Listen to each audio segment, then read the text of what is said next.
4, 3, 2.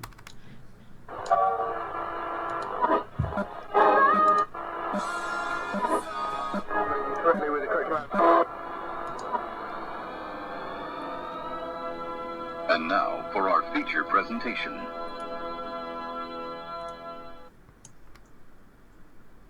It's another edition of the Untitled Movie Show for Wednesday, July 8th, 2015. I'm, of course, your host, Mr. Miguel Leon, and we're doing our part 2 of our Defending Bad Movie series. This time we'll be looking at the list of 5 films created by my co-host, Mr. Michael Burhan.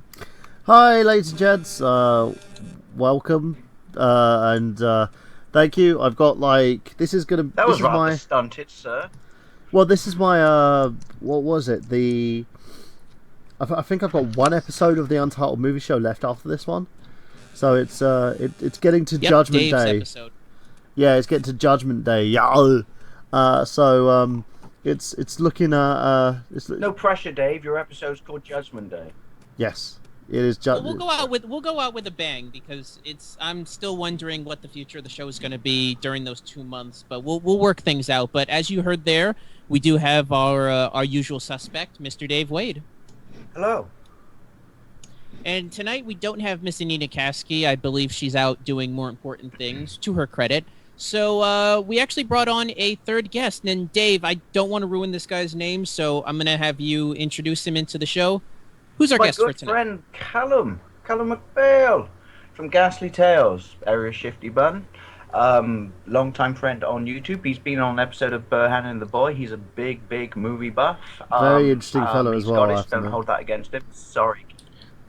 I've got an honours degree in film, but that's completely useless. And he has the greatest bar. If you ever watch some of the videos what he does from his actual apartment, he has the greatest bar. And also, in his defence, he has the greatest fucking wife beater in the world. He has the wife beater from and my brain's just farted and forgotten the movie. Shit. Big Trouble in Little China. Yes. Sorry. I did. Unfortunately, it got ruined, but How'd you that's ruin another it? story. I didn't ruin it. Someone else did. Someone ripped it. I hope you called the police. You can't win them all. I think I just found your YouTube channel. Is it youtube.com/ghastlytales? That's me. It's a collaborative, collective channel. And as I said, I just want to give them a big shout out because these guys have been my mates from day one when I started, but no one even watched me, and they watched me from the start. I think Mike may have been my 3rd subscriber. It's kind of community service in a way. That's how we like to look at it. Yeah, I was actually talking to someone Plus, recently they do about. amazing. I said do. I was talking to someone recently about the community They aspect do of amazing it. They were saying podcasts. that the community aspect of YouTube is dead. Because people are not shouting each other out and giving each other subs and stuff like that anymore, and generating interest. Oh, I like his channel, or I like his channel. But that's a story for another show. So going on I from disagree with that statement. We won't go too deep into it, but I disagree with that statement. Not what you said, but I think there's still a very good, strong community aspect in it. well, as I said, that's for another show. I think the problem with the problem with YouTube is that it's become very cutthroat. Everyone wants to be famous. Well, everybody wants to be famous on their own terms. Everybody. It's kind of like, to bring this into wrestling, since we're, most of us are regulars on Slamcast. It's the reason why you'll never see a union in professional wrestling, is because everybody is willing to cut the other one's throat when they don't, when they have the chance to. So you're never going to have that cohesive unit unless you're a big name like a Doug Walker, for instance. I mean, say what you want about the guy. I mean, you can't deny the success of Channel Awesome. I would love to be a part of something. That's kind of dying out at the moment anyway, because Channel Awesome's I think indefinitely they're losing a lot of their revenue streams. But truthfully, it's because the problem I'm seeing is they've been bought out by Disney, like the maker studios who own Blip. Blip's being shut down, and they're moving everything over to YouTube, which is one of the big mistakes, because YouTube for Channel Awesome is not working for them. In terms, that was originally he went somewhere elsewhere to kind of get away from YouTube, if that makes sense, because YouTube were kind of copyright claiming everything and shutting content down, and For most people, I think in wrestling analogy, you could look at it as a Stone Cold Steve Austin thing. Everyone wants to be Austin fighting Vince McMahon instead of doing something new. Does that make sense? No one wants to stand out anymore. They want to do what everyone else is doing. I think they're one of the biggest news stories out there at the moment. The problem is as well, though, like a lot of people are quick to criticise the websites, though, but the websites don't really owe them anything either. Yeah, I unless agree. you're physically paying to be on that site, you know, I mean, you look at YouTube, for example, now, obviously they make a shitload of money off of their share of ad revenue, but for years they've been providing servers and shitloads, shitloads of storage around the world. You know, your videos are on so many different servers, and I think a lot of people overlook that. Yeah, and giving you exposure. They're allowing you to basically put your content out there. But that's actually the funny thing about it. Everyone, like, the biggest story going on at the moment is about PewDiePie. So everyone's going on about PewDiePie apparently made an estimated 7 million last year. He did a video addressing it saying, who cares how much money I made? I donate millions to charity, but everyone wants to sit there and criticise me. If you don't like what I watch... It's also not relevant. He's a content producer. He goes, I do what I do. He goes, I love what I do. I have fun doing it. Yeah, yeah. like, I think PewDiePie's gotten to the point now to where he's essentially a celebrity at this point. He's not an indie YouTube guy. I mean, everybody knows who PewDiePie is. He's got a stake in pop culture. So I think people need to stop putting him in that same vein as, you know, us, for instance. I mean, not to shit on us, but I mean, we're not PewDiePie. I mean, PewDiePie has made a name for himself. He's kind of, and I'm not saying quality wise, because I know people are going to think I'm busting on PewDiePie when I say this. He's become the video game. He's become the Let's Play equivalent to Fred. Yeah. You know, he surpassed YouTube basically, and he's his own brand. Same thing with what happened with Fred. You know? No, it's the same thing. Yeah, and I agree. And that's where it comes down to. In the end, he's enjoying what he's doing, and he said it. Look, if I was making, there can be only one. Sorry, if I was making, simple. Every time someone says in the end, I can say there can only be only one. He's like, if I make zero out of this, or if I make millions out of this, regardless, I'm still going to do it. So, for what I say to everybody out there is, well, just it's funny enjoy because Callum and I talked about this before this call, which is I don't watch PewDiePie. I don't either. I don't dislike him. I don't like him. I have no perspective upon him because I've never watched him.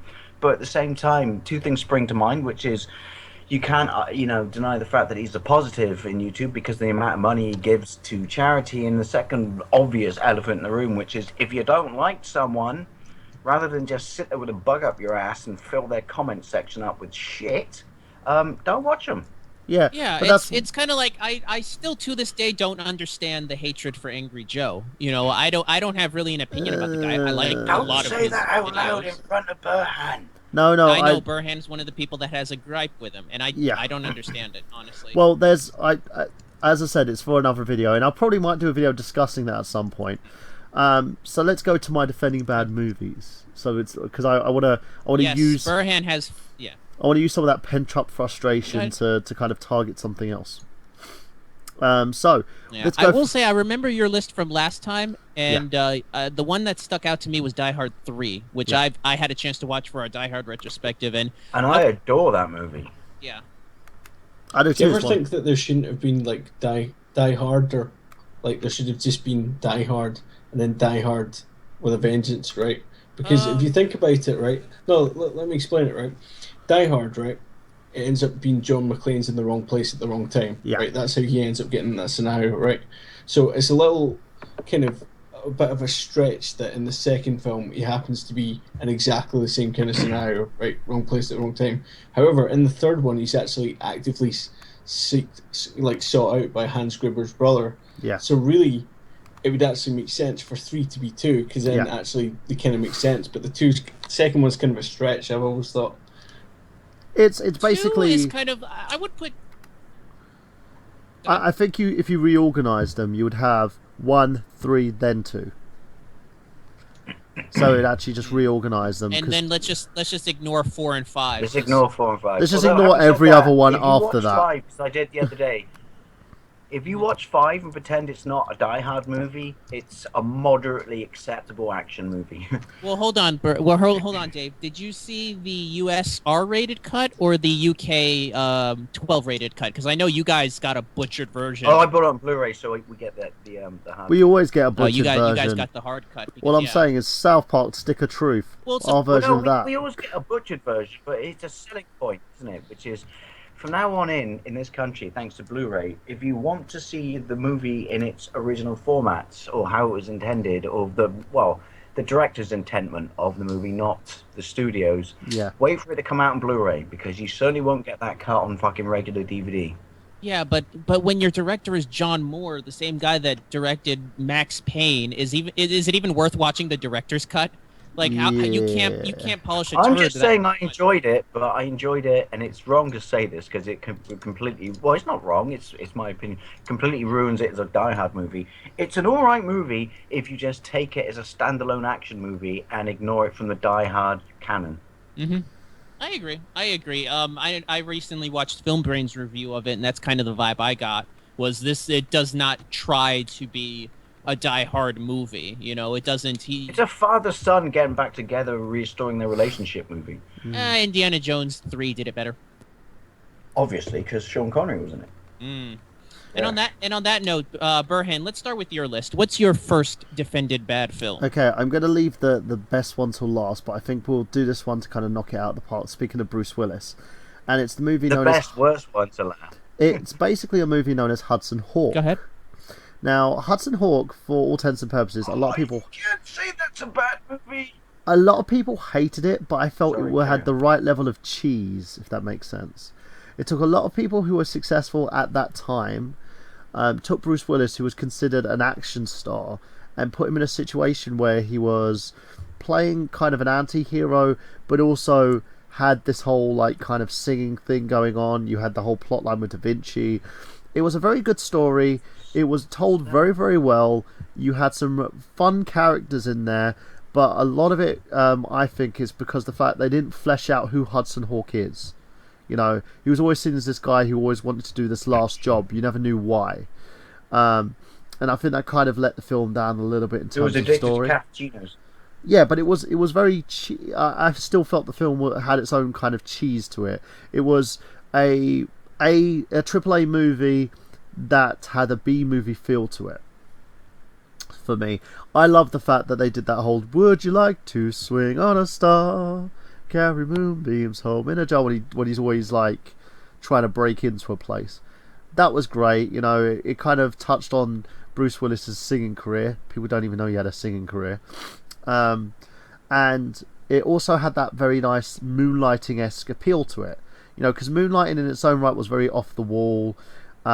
He was a very polarizing character, but he wasn't an action star. He was very comedic, and it went back to his comedic roots. So if anyone who loved Moonlighting should love Hudson Hawk, you know, because of the way that the movie stands out. The cinematography is beautiful. You got some nice characters in there as well. The villains are not that memorable because I think you had Richard E. Grant, was it, who played one of them? He played the husband, and what's that girl from Roseanne? The lesbian woman, I forgot what her name is. I know it's kind of like I know people. You'll probably sit there going, "You shouldn't define her by the fact that she likes women," but she's Sandra Bernhardt. That's it. She was famous for being a lesbian comedian. Yeah. You know, that's the way she stood out, and I'm not joking here, folks. That's how she stood out. And they played a very campy husband and wife villainous duo in it. For all intents and purposes, the film worked. It did what it said it was going to do, and it was very quirky. And at the time, you had a load of quirky movies come out. You had like the Three Men and a Little Baby series. You know, you had Steve Guttenberg was a big thing, and he always used to do quirky movies. Police Academy. So it was around that time where you had a film like Hudson Hawk stand out. But I think what diminished it was everyone wanted Bruce Willis to be an action star. Even then, they didn't want to see him in a comedy, and it kind of killed off. And also with the fact that the villains weren't that great. But for me, as a kid, watching Hudson Hawk with my parents, I think, did I watch it on beta? I think I did watch it on beta at the time. For me, it did beta. Everything that said beta. it did everything it said in the tin, and I found it extremely enjoyable. It was something I could sing along to, and it was also a film that had comedic violence. You know, it didn't hit you over the head with, look, blood everywhere. So I found it enjoyable. It was, to me, I think it got a bad rep because it wasn't Die Hard. That's exactly why. It was a comedy right after Bruce Willis had just proven himself as an action lead. You know, to go back into that comedic style, I think was a bad choice, especially when you look at the promotion material for it. They very much promoted it as Bruce Willis in an action movie role, and it very much wasn't. Yeah, the studio tried to capitalize on something, and they kind of misled people, and I think that's kind of why people were so annoyed with it. It was like, this is not this. Why are you selling this when it's this?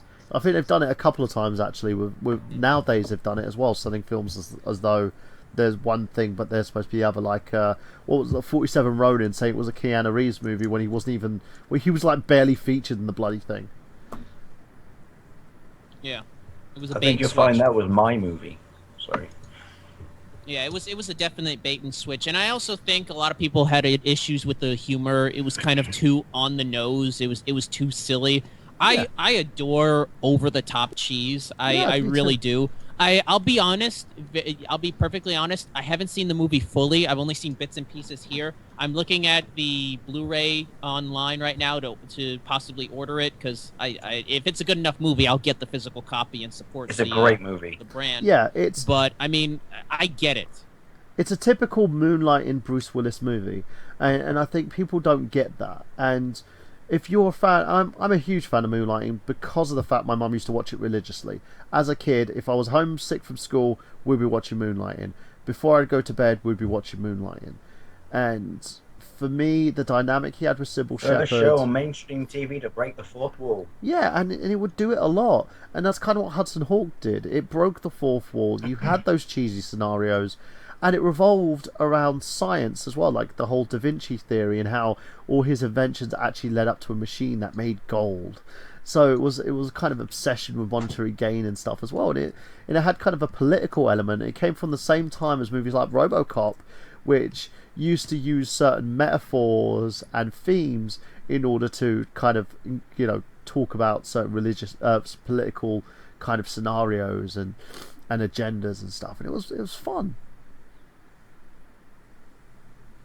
Man, a movie like this makes me miss, like, comedic Bruce Willis, man. Like, I wish he would go back to doing that, because he if you look at those early years when he was still doing comedy, I know you're going to bring up another movie of his in a bit, because you mentioned it to me, but, man, that guy is just so on point, had such a charisma to him, and I'm tired of miserable, just pissed off, I hate the fact that I still have to act in action movies, Bruce Willis that we have today, man. Like, somebody give this guy a role that he can actually smile in. Like, same as Eddie Murphy. Like, he got really serious towards the end of Beverly Hills Cops.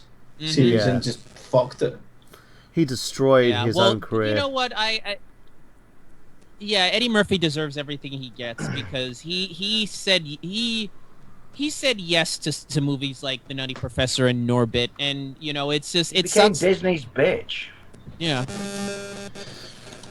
Oh, who's got a Cyberman back there? I'm hearing a lot of buzzing, robotic noises back. Oh, that's gone now. So. Oh, okay, somebody being exterminated back there. Yeah. Sorry, I welcome. just had to do it. By the way, Doctor Who. Welcome to the fold, Miguel. We told you. I know. I just started. I just started. You ignored us for so long, and now you're talking. Going on from Hudson Hawk, then let's go on to another. No, hold on. We haven't asked Callan for his opinion on Hudson Hawk. It's all right. I don't have too much to say about it. It's kind of came out a string of time where, what do you call it? You know, Bruce Willis was kind of all over a lot of places. One thing though I would say is I kind of recently watched 12 Monkeys, and it's probably next to Die Hard. Actually, Die Hard's probably my favorite, but it's probably one of my favorite Bruce Willis films. I used to have a VHS tape and I lost it. I've got to find a copy of 12 Monkeys, because my parents had a tape of it, and when I went to get all their VHS tapes to take with me home, They didn't have that copy, and I'm so angry because I really wanted to watch that. Didn't they turn it into a Isn't there a TV TV series? Yeah. Yes, Yeah, I did. yeah. It is what it currently is at the moment, isn't it? Mm-hmm. I heard it's not very good though. Well, what do you expect when you don't bring Terry Gilliam back to oversee it? I mean, the man, yeah, he's got his issues with Hollywood, but when the man's on point, he's on point. Yeah, no, I agree with you on that one. I don't know if I could All ever I see remember Terry about the Gilliam end of doing a that TV movie- series though. He's kind of got like his ideas, and he likes to kind of shape that, and he makes these films, and then he kind of goes off for a wee while. I don't know if he could consistently carry a vision on through a TV series. I think if you gave him the chance to just do what he wants, you know, I know some directors shouldn't be allowed to go off the leash, but you know, when you with a guy like Terry Gilliam, I mean, between Brazil, God, was it Fear and Loathing in Las Vegas was his, or Yeah. Fear and Loathing in Las Vegas? Have you ever heard good things about The Fisher King, which I haven't had a chance to see, but I heard Yeah, that Oh, it's that's a good. great movie. Brazil on its own though. I mean, yeah. I've there's said it. many points of view wants for that. I said it before. There's an alternate universe where we get to see his version of Watchmen that he was going to make before they dropped him. I would have loved to have seen his version, or Harry Potter, because I know he was up for directing Sorcerer's Stone before Universal pulled him off of that. It's funny Watchmen actually, because the Zack Snyder one takes an absolute kicking, but there's very good things about it. It's very I well love cast. that movie. I still have to watch the director's cut. I've only seen the theatrical cut. I wasn't too impressed with Director's it. cut's You need amazing. to There's watch an amazing Miguel. You scene need to watch with, the director's cut. That Paulus actually Mason, has, who was the cartoon- previous Night Owl getting killed.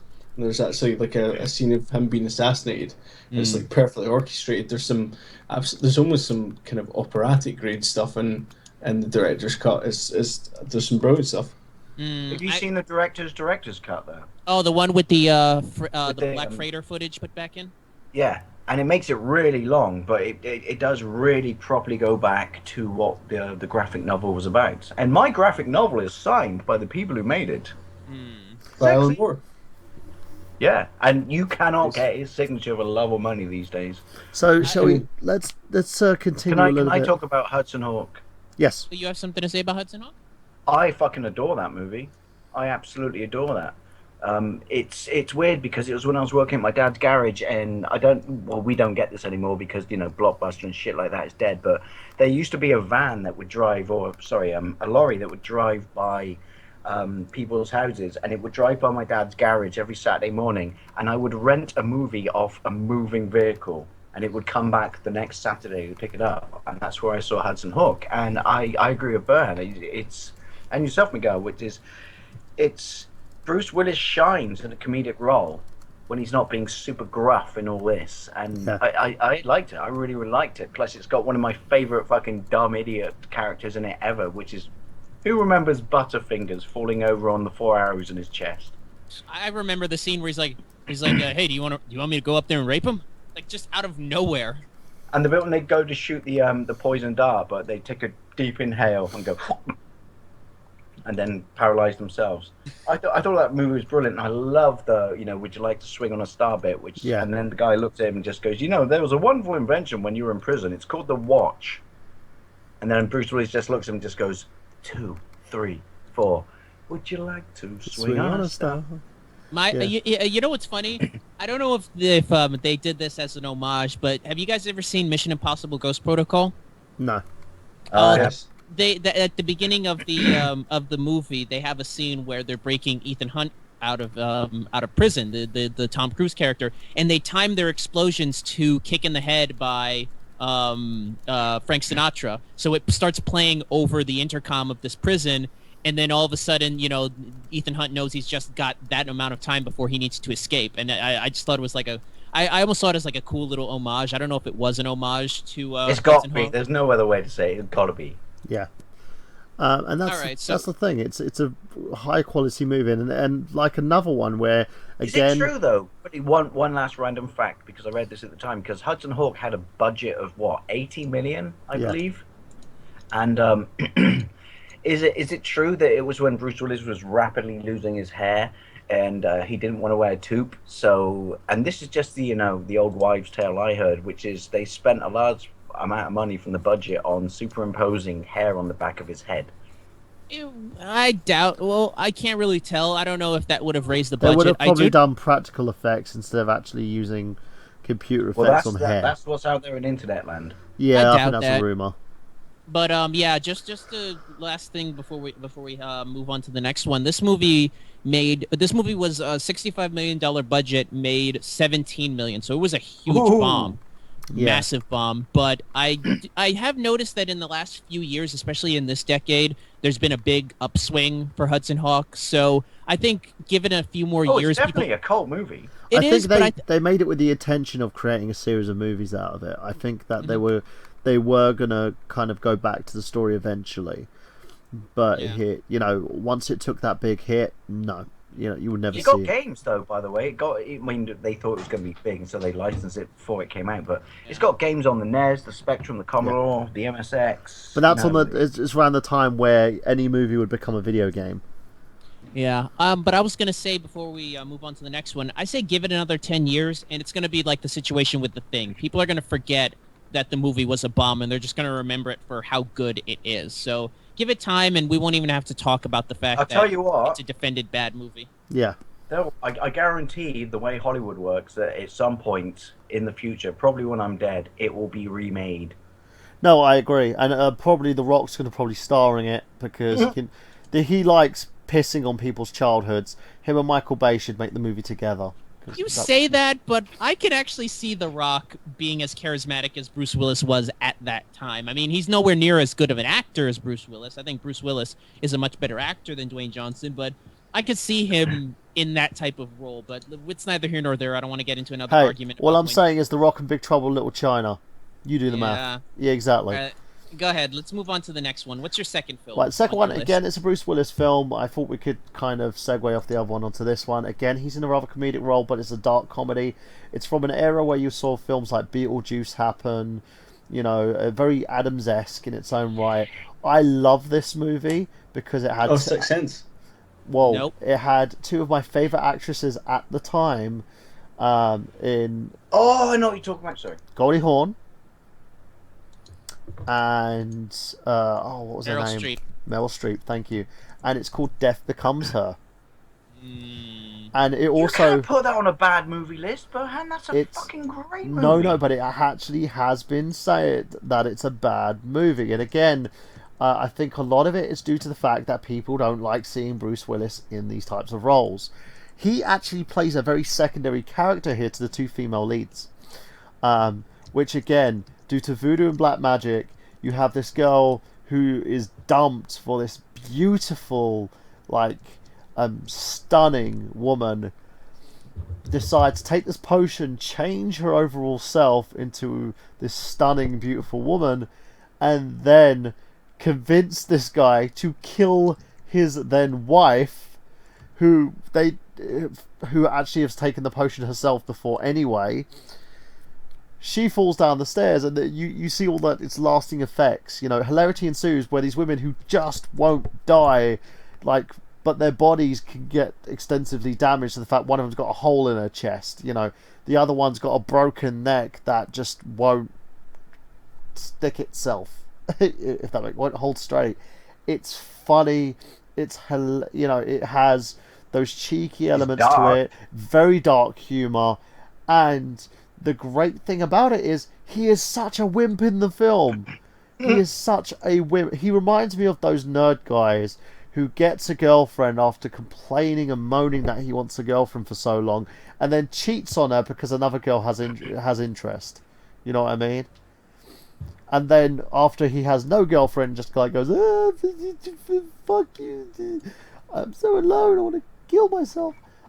So it's a funny little thing about it as well. But the great thing in the end, the caveat, is the fact that he realizes what's going on and stops being the pawn in their game.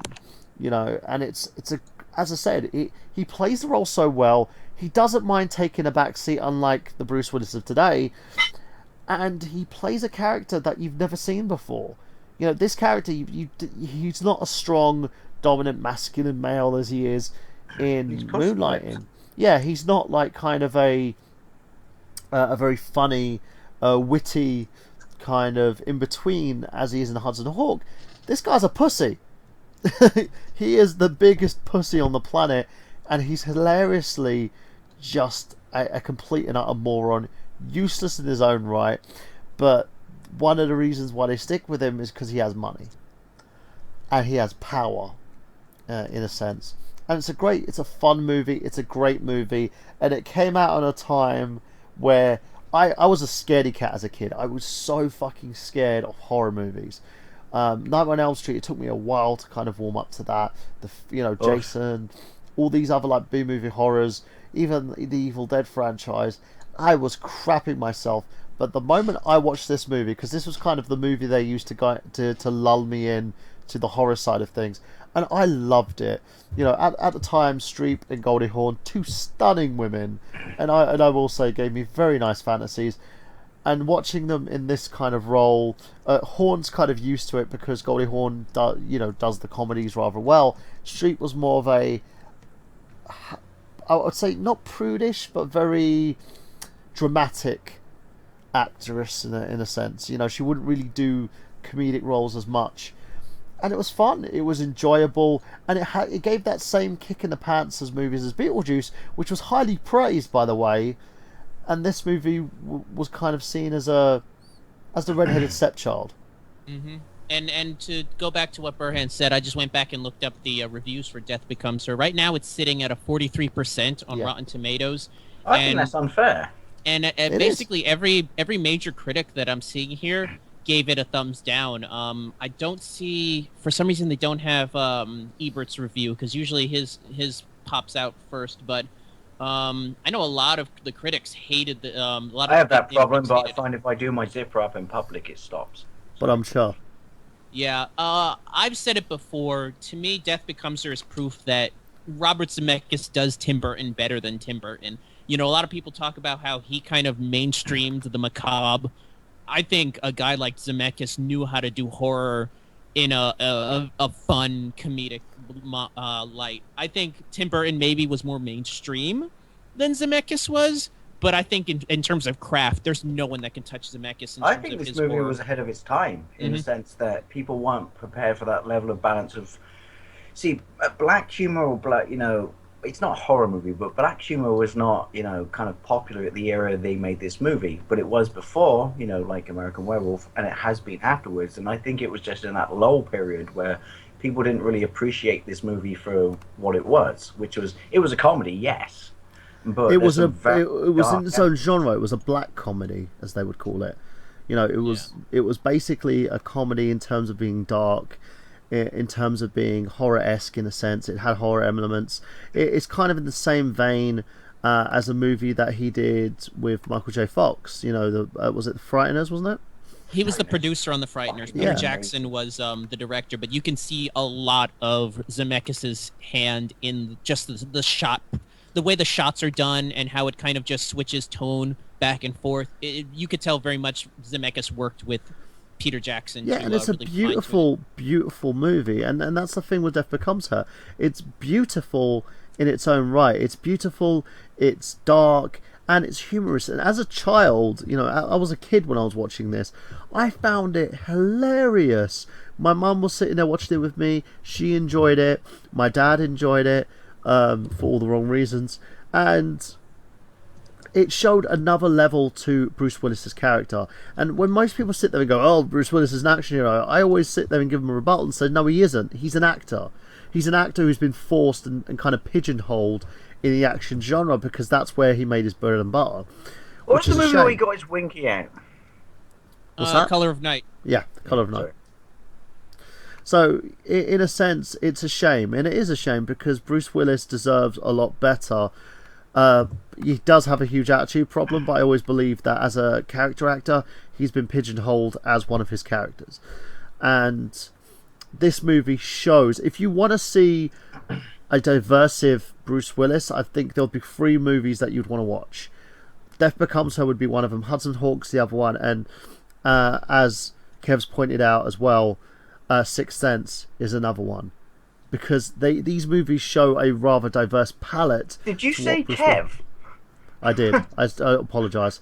And, it shows a rather diverse palette in terms of who Bruce Willis is, rather than the action star that everyone claims that he is. Because they always paint him in the same vein as Stallone and Schwarzenegger and Dwayne The Rock Johnson, who currently stands at the top of the heap, or Statham, when he's none of those. He's an actor in all sense of the word, and it's a shame, really is. Anybody else want to kind of take the helm for against?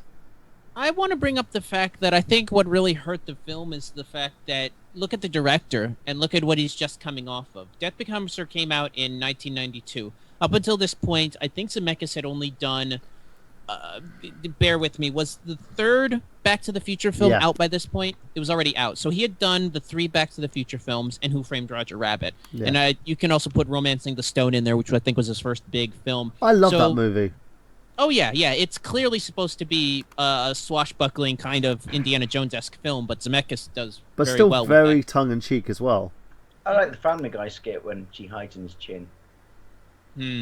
But I think people just were not prepared for this, which is surprising because Zemeckis, by this point in '89, was already the executive producer for Tales from the Crypt. So I don't know what surprised people that, you know, this guy who's overseeing this horror series can do a horror film of his own.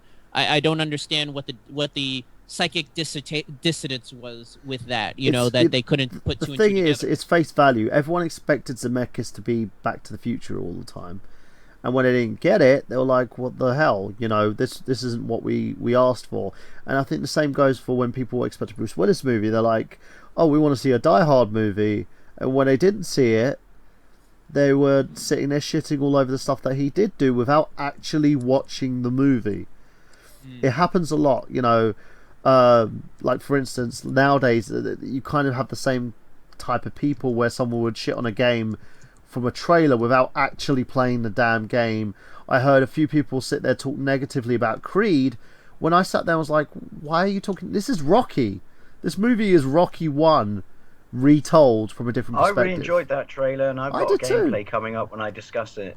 I haven't actually seen it yet. I just have no interest in it, and that's not me dissing the series because I think Rocky. Seriously, watch the trailer. It got me super pumped. Me too. Okay. I'm glad though that they're fucking interchangeable, the two of them. I'm glad that Sylvester Stallone's got to the point now where he realised he can't keep this going on his own. He's got to default to someone younger. He's 69. Well, sorry, people, spoilers. But the bit when and don't get me wrong, it got me really, really pumped. And as I said, spoilers. The bit in the movie where Apollo's son points at the wall in his restaurant and just goes, "That was in the 10th round of your first fight." I heard there was a third fight behind closed doors, and he's like, "How do you know all this?" And I did actually think, "Christ, you got old." But the thing is about it as well is, I find it's unique because it does what a lot of movies wish they would do. It allows you to go and change it onto a new character, but you could also, it explains elements of subtext. Technically, you could argue it's a remake of Rocky V. Yeah, and it also expands on Rocky's relationship with Creed, which we never got to see that. He was kind of at one point, he was a character, but he was a secondary disposable character.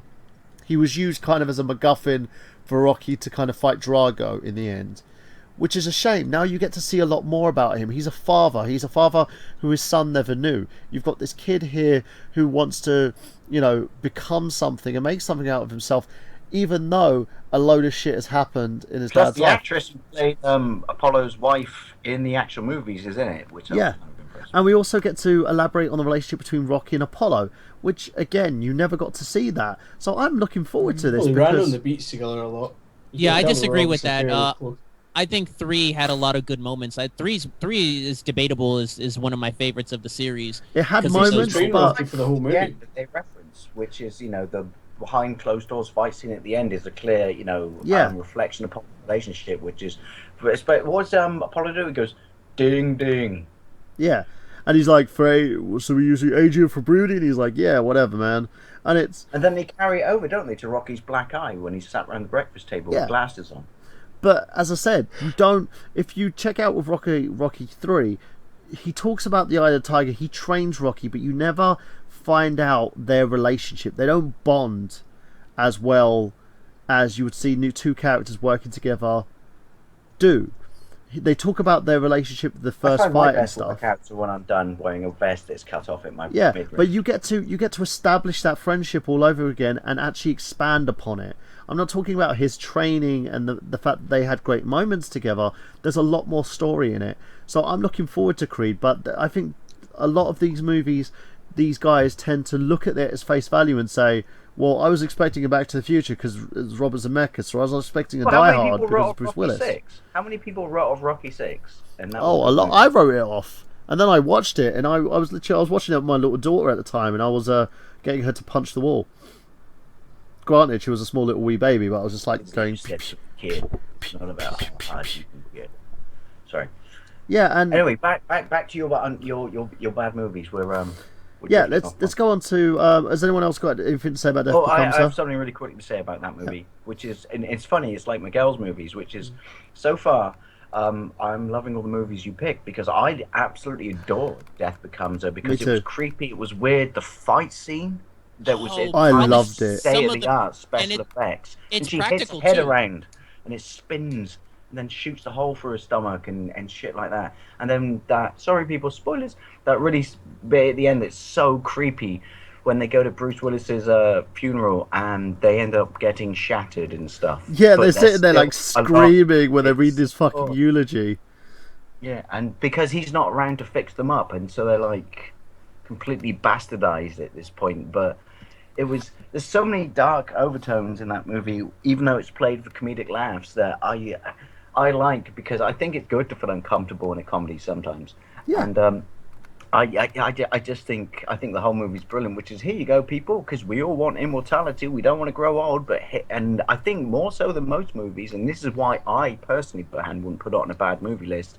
Is it does kind of, we all want the Holy Grail, but here's the price you pay. Are you prepared to pay it? No, exactly, and it brought my obsession with being remembered in a sense, because I have this whole complex about making sure that that I go down in history as being remembered, and there's this kind of hidden. I heard that you can't go down in history unless you buy a lunch first. But I'm sure. But you have this whole I have this whole weird idea of it, and a lot of my obsession comes from this movie, but also Interview with the Vampire as well, like the Vampire Chronicles in its sense, because you always see about those people who go through life trying to figure out what the meaning of immortality is, and this movie talks about it, but it doesn't talk about just the fact he's like, look, these people are immortal, they're unhappy, and then you've got this guy who realizes, no, this isn't happiness. Being with someone who's superficial isn't making me happy, and does a complete 180 in terms of character development. He goes from being this rather squeamish secondary character who do whatever the fuck like the good-looking girl would tell him to do, and turns around into this very strong character who has a family, who gets older and is very comfortable with his own mortality, because he's like, being immortal means sharing your life with others rather than. But then there's something living else forever. in this movie which maybe it's just me picking up upon it, which is Bruce Willis is kind of clearly, obviously it's a penance having to fix these women up, but they want to live forever. But you get the impression that when he finally dies, he's like, thank God for that. Yeah, it's like, I'm done. I'm happy to go. I'm comfortable going. Like the end of Highlander. Yeah. Well, until they bring him back for Highlander 2. Yeah, well, that doesn't But really we count. shall not talk about that movie. Even the Renegade cunt. Highlander 2, The Quest for Peace. Renegade cunt. I kind of like those. You see, it doesn't make it a better movie, Callum, but I kind of like the Renegade cut because I own it. Oh, but... like, for sheer hamfit, Sean Connery's having the best time of his life in that film. Shithead? What's a shithead? Now, I usually wake my And girlfriend also up with a the slap to the shitless face. But who would have thought just removing the word Zeist from a movie would not make it a perfect movie, but would make it immediately better than the theatrical cut? Was it not Michael Ironside that lost the top of one of his fingers during the fight scenes? Yeah, because they were using real swords. Yeah, Christophe Lambert had to go to surgery, didn't he, and have one of his fingers stitched back on. Yeah, they were going at it. Although I will say this, if I can take one enjoyable thing from that movie, I will say that Christophe Lambert because you got to say his name correctly, people. He was a sexy looking bloke in that movie. Yeah, so that great hurts hair. the volume. See, I spent my childhood watching women blow themselves apart. Dave watched his childhood getting a boner for Christophe Lambert. Because he's a fucking hot, good-looking man. There It's can probably only not be a boner, one. It's just violent appreciation. Agreed. Hmm. So going on from that one, my next pick, or is everyone okay with Death Becomes Her? Before I move on. I will say this: if you should watch the film, but if nothing else, watch the fight scene, the fight scene in the movie. If you got to watch so one fucking scene funny. from that movie, And take a pinch of salt when you watch it now, because understand at the time the special effects blew our tiny little tits off. they're Yeah. still good. I mean, even at this point, I mean, they're mostly practical and they don't look bad. I cringed. defend the movie. Yeah, I just love the cringed. bit when her head spins around. That's just absolutely fantastic. Now, But yeah, go ahead and go on to your third one. going on to the third one. Now, going from one blonde to another, we've got a film that includes a man who's been behind many a bad movie. He's a man who screamed "Not the Bees." Another one who's tried to do a superhero movie is Ghost Rider and failed miserably, and then tried to do Superman and failed, and then tried to do Superman and failed miserably. And the tie between this movie and that movie was, as you said, it was kind of he has worked with Tim Burton at one point or another. He is Nicolas Cage, and the movie itself is a movie that was actually taken, I believe it was from a French film, but redone for American audiences, and that movie is City of Angels.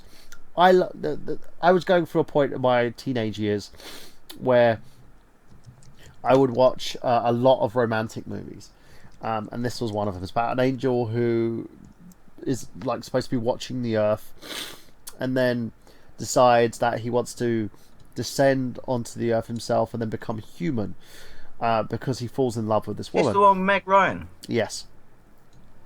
It has so many great moments. There's a bit where he's like a child learning to walk. And I will say about Nicolas Cage, when he's on in terms of his acting ability. You know, he doesn't try to, he doesn't phone it in with this. You know, he actually shows that he can act. And he does this thing where he pokes his head through this Latino's car. These Latino gang members drive up in this lowrider. He pokes his head through the car and goes, "Hi!" The guy punches him in the face. They start beating him on the floor, take his shoes and leave him for dead. Literally. It's hilarious. You have moments like that, and you also get to see the world. Like, I believe it was... well, it was the City of Angels, of course. Was it Philadelphia? Did they have a really famous song? Yes, the Goo Goo Dolls, and it was called Iris. I actually have that on my iPod. I know, shame me. It's from the album Dizzy Up the Girl, if you actually want to buy the album. But yeah, the movie itself was a lovely love story. It was about this guy who wanted this woman. He lusted after her, he wanted to be with her. They finally get together, and guess what happens? Do people want spoilers? Spoilers! She dies in a bike accident, and I ride a bike. In a bike accident when this blimmin' big Optimus Prime like fucking truck hits her. So she ascends to heaven, and he's left on the earth by himself. You know, without the woman that he once loved. It's a very shocking movie. Has a very nice subtext to it. It's beautifully done, very nicely. Like the cinematography, the grading, the colors. It's beautifully directed, and I know it's not like one of those amazing gripping stories, but it works with what it had, and it's been panned by people like the Nostalgia Chick, for instance, by a lot of different critics who said that it was tripe, and I believe that. I think it was a great love story. It can be held up there with You Got Mail, with Joe versus the Volcano, with Sleepless in Seattle. It can be held in the same vein as movies as trying to think of another love story. I would like to say I do Nostalgia Chick, just saying. but you know, it can be held with all those lovely love stories, and it has the same type of pattern, but it's a tragic one, like Romeo and Juliet in a sense. You had two star-crossed lovers who end up not being together, and it's because tragedy strikes. Very Shakespearean in its own right, and it, to me, I felt as a young teenager at the time, it made me sob. I'm a grown man, and it made me sob. So I enjoyed it. I loved it, and also the soundtrack is extremely memorable as well. Has a lot of like kind of rock music, folk music, and stuff in there as well, and it's beautifully done. And Cage on form. I wonder if by this point people were just tired of that Meg Ryan-esque, you know, romance story. Giggle tits. I even think that you mentioned You Got Mail. I remember that getting panned by people as well. A lot of people didn't like that one. The thing about it is, yeah, it made its money back. It made its budget back and then some. Again, it was another Meg Ryan, Tom Hanks thing, because the two of them were paired together a lot, and she was famous. She was synonymous by doing these types of roles. You know, Harry Met Sally, Joe vs Volcano, the Sleepers in Seattle. You know, You Got Mail.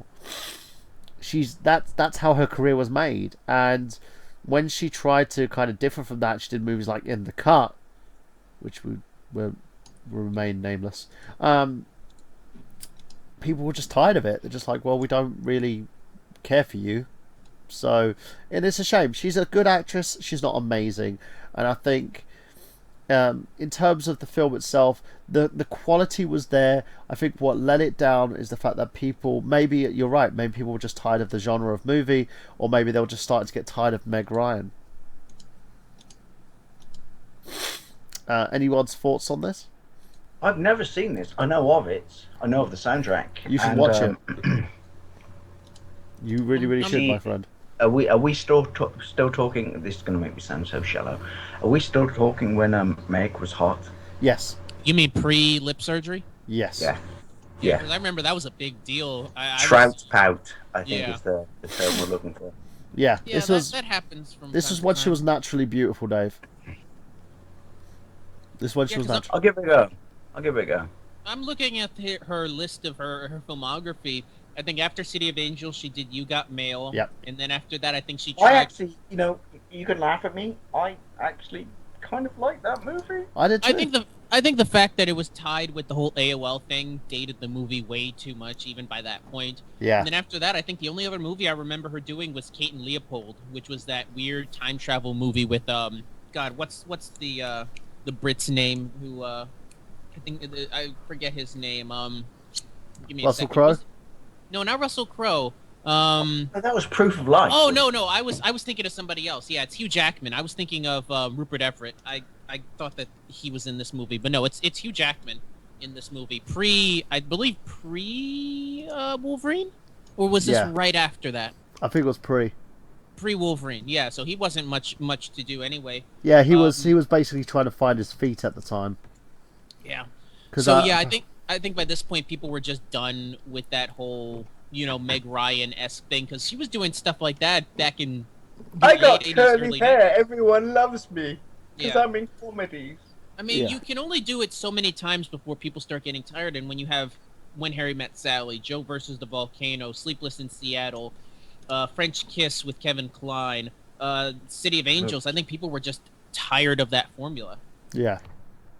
And it's a shame because if you look underneath that, this was a great movie and it had a lot of good, subtleties to it. The subtext was great. The fact that Nicolas Cage's character had to find his feet. It was like watching a child try and figure out the world for the first time. It was unique. His acting was sublime. And I just think people missed a great movie because they were tired of a genre. It happens. But yeah, I'll be honest, and by the way, I'm just snacking on something really quick because I haven't had dinner, but I haven't seen this movie. I've said it before, I try to avoid romantic comedies. I'm just not a big fan of them. It's not a comedy in its own right. It's more dramatic in a sense. Yeah, when you've been as single as I have for as long as I have, you tend to kind of stay away from romance movies, and so I kind of have an adverse effect on those films. I tend to just steer more towards action. But I do appreciate that they went out on a downer ending. Yeah, they Any other literally they killed her good. So if you don't like Meg Ryan and you want to see her collide with a truck, you'll love this movie. Spoilers. Well, I did say spoilers when I did say it. Just checking. But yeah, it's been long. It's been long enough, guys. I think 20 years. No, it's almost 20 years. Yeah. I would say I think in we lost terms. Callum. He just sent me a message saying on his phone that he's having internet issues. Oh, did we lose him? I wasn't paying attention. That's the well, you see, Miguel, you live in a country that has real internet. No, I think because I can still see him here. That's Yeah. Oh, just get him to Maybe restart so. himself and then come back if you can. that's like a masturbation joke. But Sorry. the thing is as well, I would actually hold this on par with Leaving Las Vegas in a sense where it has that dramatic payoff. Cool, Burhan. I really would. I've seen both, and I would have it on par with that because it's about a rather dramatic story, which the end it's not heading to a good place. It doesn't matter what the theme is. It's not heading to a good place. Something bad's coming around the corner, and it pretty much sums it up when you see it happen. Like the fact where he finally gets what he wants, and you're sitting there going, "Okay, they're together now." Wait, the movie's still got this amount of time left in it. Yeah, it's still got a runtime on Yeah, it. I might have to something's watch not right. it because it does reek of that thing that I always like in movies, which is be careful of what you wish for. Yeah, and it's literally what it is, and what makes it so polarizing. And I was engaged. The thing is, you know me, Miguel. You know what my tastes are. If something throws me off, I will get pissy. If a movie doesn't engage me, I will get pissy. And these movies engaged me, and this is what this movie did. It engaged my attention. And I'm not a huge Nicolas Cage fan, but when he works, he works.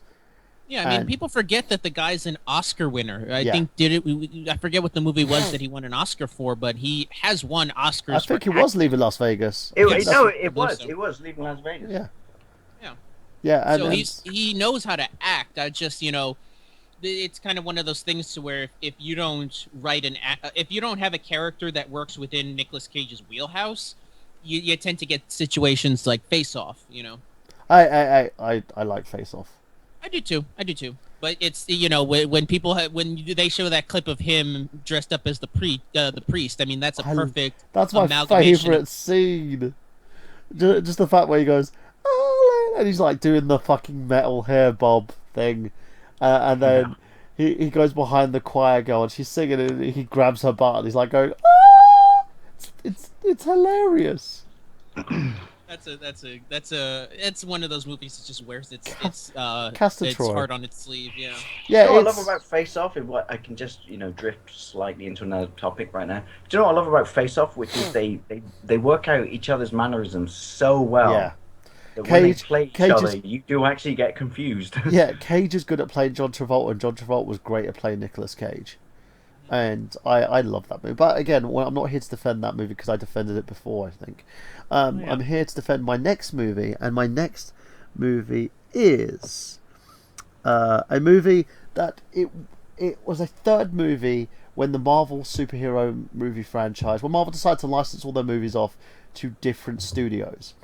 Now, this one was acquired by New Line. It was basically held in legal limbo in a sense because of a lot of butthurt feelings and issues in terms of producers versus the lead actor to producer of this movie, and that is Blade Trinity. I love this because you got to see a pre-Deadpool Ryan Reynolds do what he does best. Basically Deadpool in this movie. Yeah. And you also who else was in that with him? Jessica Biel, Patton Oswalt. Yeah. How can we forget Triple H? I mean, the star of the movie. Again, he had. I was just gonna say it wasn't fucking Wesley Snipes' movie, was it? Let's be honest. No, it was a Ryan Reynolds movie, but I liked that. I enjoyed that about the movie because he added a whole new layer. I'm no offense to all involved. After Blade 2, it kind of got boring. It was like, okay, I what kind of like Blade. Well, you know what the story is about the movie, right? yeah. Wesley Snipes didn't. The movie that we got that was Blade 3 was not the movie that Wesley Snipes signed on for. If you've read original drafts of the script, it was more akin to. Do you remember the movie Daybreakers? Yes. It was more akin to that, where it was going to be about the world, being taken over by vampires, and the Night Stalkers find Blade and they revive him, and he, tries to. Oh, I'd love to live in a parallel universe where we could see that version of the movie because that Yeah. would be awesome.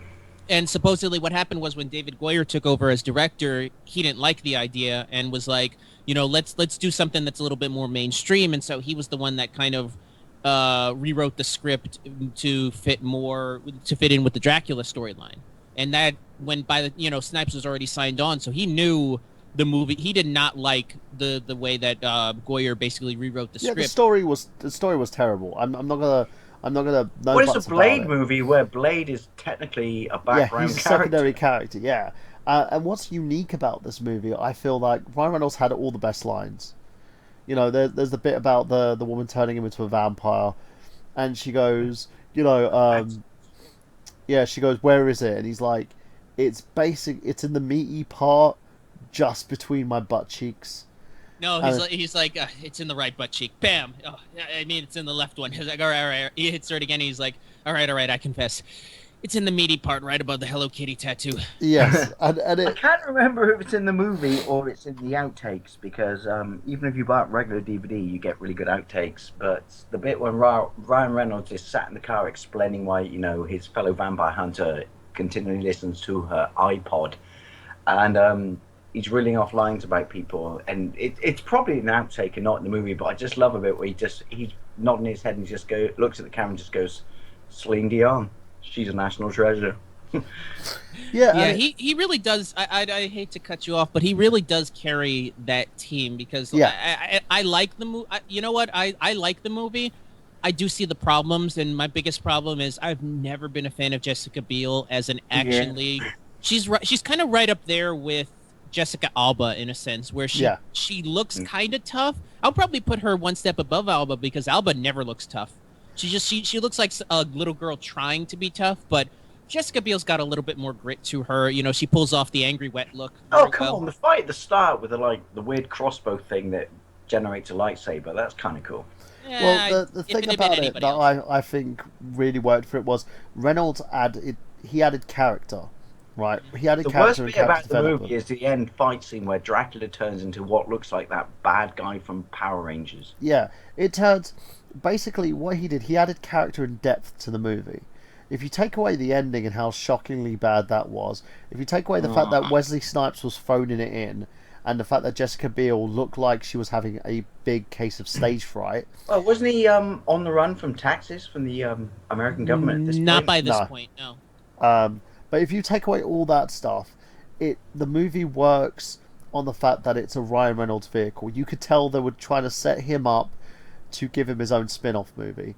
Yeah. The problem This was supposed to be a spin-off series. What was The it? Night Stalkers were supposed to get I was an just actual to say, movie what of was their the own. team name? It was Night Stalkers, wasn't it? Yeah. The problem is, though, with political issues, with Snipes basically like suing the studio, and loads of other stuff that was going on at the time, you didn't really get to see that. And also the fact that this movie didn't really do that well. It got critically panned to Hey, new Miguel, look it heights. up on Wikipedia. I'm just curious about the cost and the results. $65 million budget, made back $128 million. Yeah. So So technically, it's not a success, but No, financially they're it was not- okay, but the problem is it was critically panned.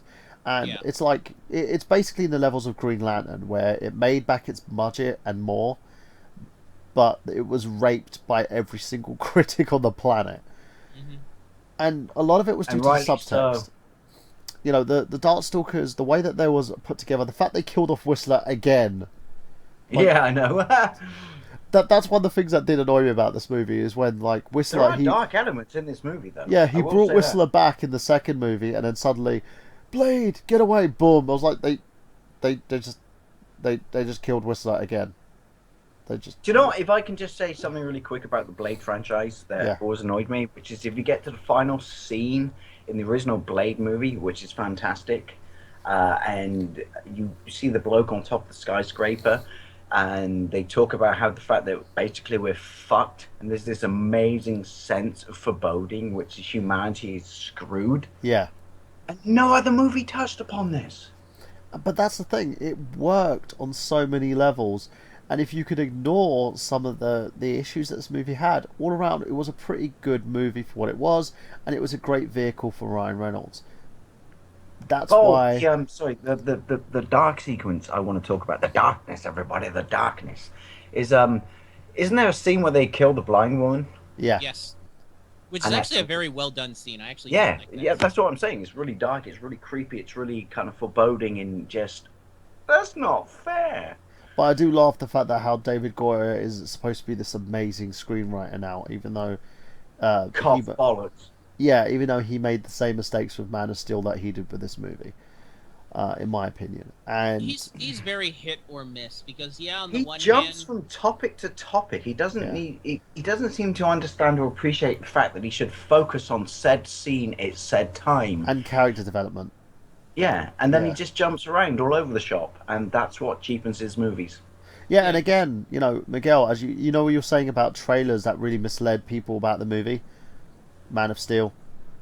Yeah, and another Goyer project. I mean, Goyer's one of those guys to where he'll attach himself to a good franchise like the Dark Knight series, and the Blade series because he was a writer on the first and second Blade. He didn't direct them. I didn't know that. Yeah, he told us shut up and just deal with it. Yeah, because we talked about Blade 2 when we did the Del Toro retrospective, and the first Blade was directed by Stephen Norrington, who never mind. I was gonna say he probably was a better director, but then I was like, he's the guy that did League of Extraordinary Gentlemen. Never mind. I like that movie. Apparently they're rebooting that, by the way. In fact, really?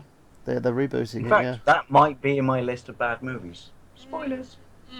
We'll see about that, but David Goyer's very hit or miss. I think. Didn't he get in trouble recently for some of the stuff he said about She-Hulk? Yeah. Which is like somebody asked her why She-Hulk was never in the comics, and he basically just whittled her down to basically just eye candy. Yeah. I don't know what to say about Goyer, but yeah, he really just messed up this movie. I would have loved to have seen the original version. I think. Have you just to kind of say this? Have you guys seen the alternate endings for Blade Trinity? All the different ones they had. No, I didn't know there were. There's one where it's there's the original one where it's they find Blade's body and it turns out it was actually Dracula. Yeah, that's the one that we got here in Europe. I got that one too. There's the alternate ending where they actually do capture Blade, but then he wakes up. He wakes up on the operating table and eats a bunch of people. So you kind of don't know if he's given into the thirst or not. Because isn't that whole thread where it's like eventually, they always succumb to the thirst. Yeah. And then there's an alternate ending that I believe either wasn't filmed or was originally hinted at, where it was going to end with the Night Stalkers actually discovering werewolves, and that was going to be their throughput into their own series of films. Was they were just going to start hunting creatures of the night. That would have been cool. You know what? I like the some of the aspects of the Night Stalkers, but to me it just felt too much like they were trying to spin off the movie. Like it's the one thing I will say about them, which is my first sort of obvious observation when I saw them, was I just went, "Oh, you're the Scooby Gang from fucking Buffy." Well, that's what Blade says. He basically looks at him and is like, "What do you guys think? This is a sitcom?" Which is really funny, and I bring that up because my mother actually pointed that out because she got the joke about it. If you notice, everybody in that group has been on a sitcom. And that's why he two made guys, a girl, and a pizza place. Oh, where I originally found Ryan Reynolds. Oh fuck! I never thought about it. Yeah, even Patton Oswalt was King of Queens. Jessica Biel was Seventh Heaven. I gotta think the other ones were also on sitcoms. I have something very shameful to admit right now. Yeah. I love King of Queens, and I have all of them on box sets. King of Queens is a great series. Yeah. It's one of the few higher level sitcom-y type shows. The only thing, even though she's not now, the only thing I didn't like about it when I found it out was Leah Remini was Scientologist. But she's not Still now, hot that's- though. Still Yeah. hot. Yeah, that's like me hating the View Askew movies because Jason Lee is a Scientologist. Is he? Yeah, Holy he's a Scientologist. But I still Oh, like his. I still Christ. like his. I still like the View Askew films. But I yeah, think go ahead, you Burhan. may have- Round us out into the next one, unless anybody else got anything they want to say about Blade Trinity. Okay, well we've got. I have something quick to say. Go on. Go ahead. I enjoyed it.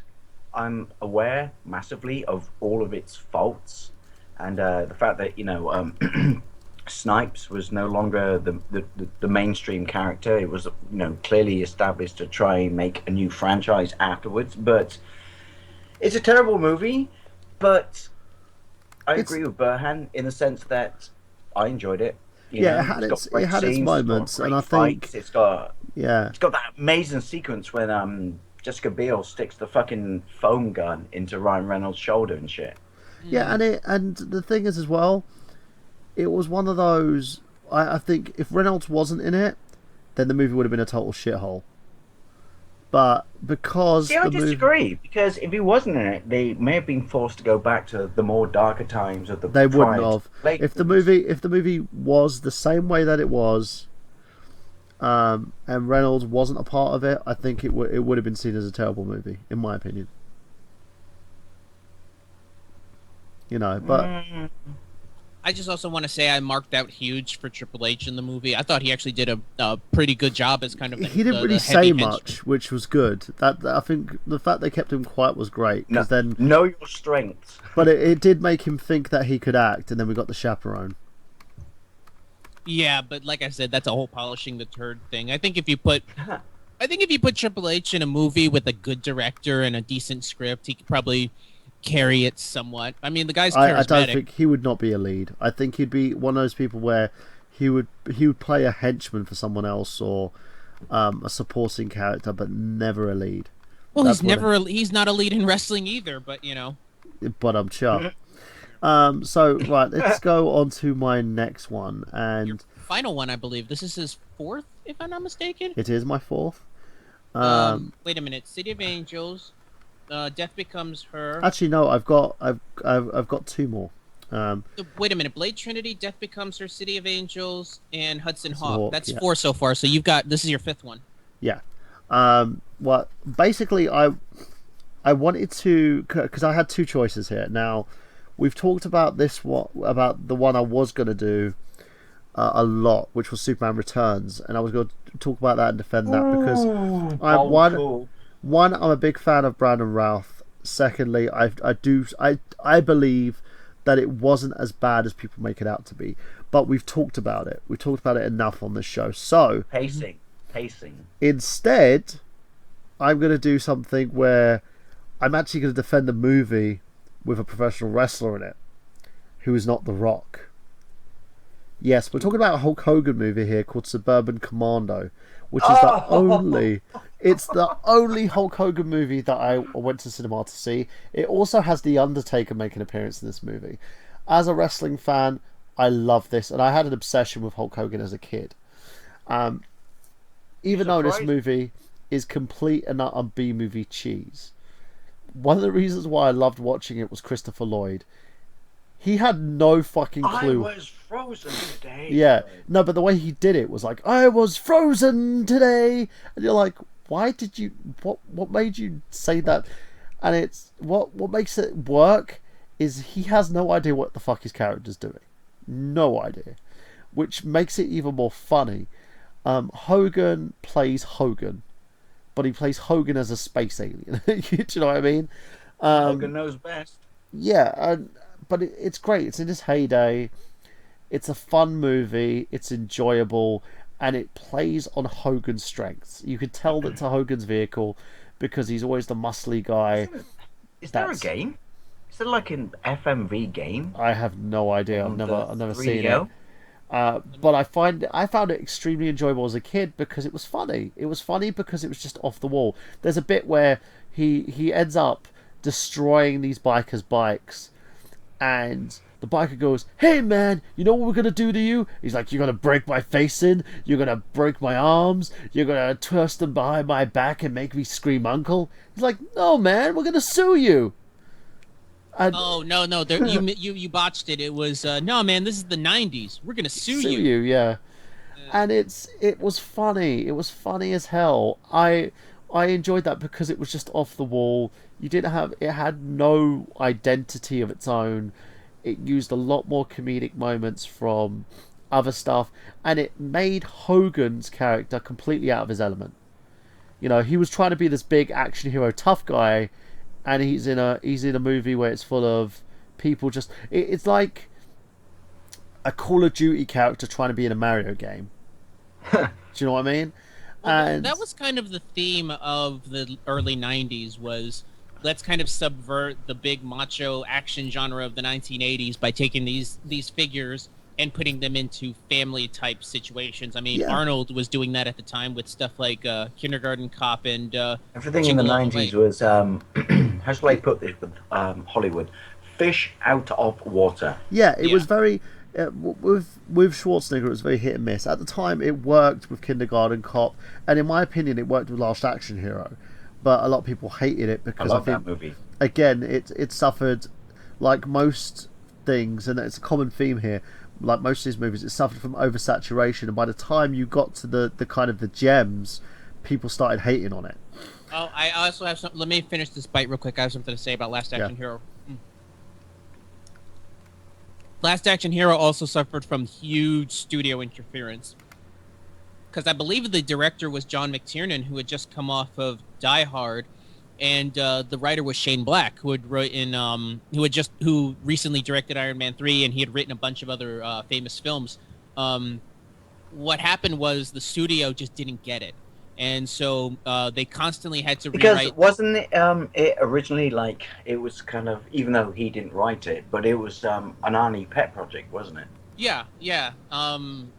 And I'm trying to pull up Shane Black's other works. Oh, he wrote.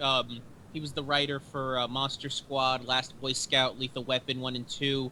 So yeah, the guy knows how to write an action movie, and it was supposed to be like this big spoof, and the studio just did not understand it, and so they rewrote Shane Black's script. They didn't give John McTiernan his final cut, so that movie's a huge mess.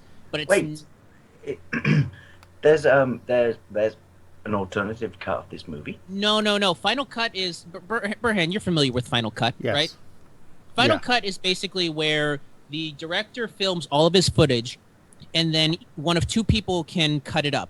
Either the director has Final Cut to where he can do his version of how he wants to edit the film, or the studio has Final Cut and they'll edit the film And 9 into times out whatever of they 10, want. it would be studio that has the final cut. Yeah, Rarely, very especially in the rarely. 90s, a director would barely have any power to do that. That's why so many 90s directors would come out and say, I hated that version. Or they would end up doing a director's cut of that movie so they can recut it to their liking. Which is a rarity unto itself. Yeah. But, you know, going on from that, I felt like Suburban Commando really worked because of two elements. Christopher Lloyd not knowing what the fuck he was doing. He was either high on drugs or he had no understanding of his character, but was like, well, I'm getting paid here to do this, so I've got to do something. Just got Back from the Future. Give him a break. The other was Hulk Hogan. But it worked. That's the thing. These two funny elements of these two people who were totally out of their element in this movie, it worked because it was funny as hell. And I don't consider... Most people say, oh, it tried to be Star Wars. I consider this movie Spaceballs in its own right, because it tries I to certainly be... wouldn't say, I don't understand how people look at it and say it tried to be Star Wars. I think it's because the first scene pretty much rips off a lot of elements. Oh no, I certain know, shots. but the rest of it doesn't. So it's kind of like, I would just look like. In fact, you know what, Byrne, you got it right. It's Spaceballs, it's not Star Yeah, Wars. Like, and that's exactly it. There's this bit with the Undertaker's character, and he's playing this.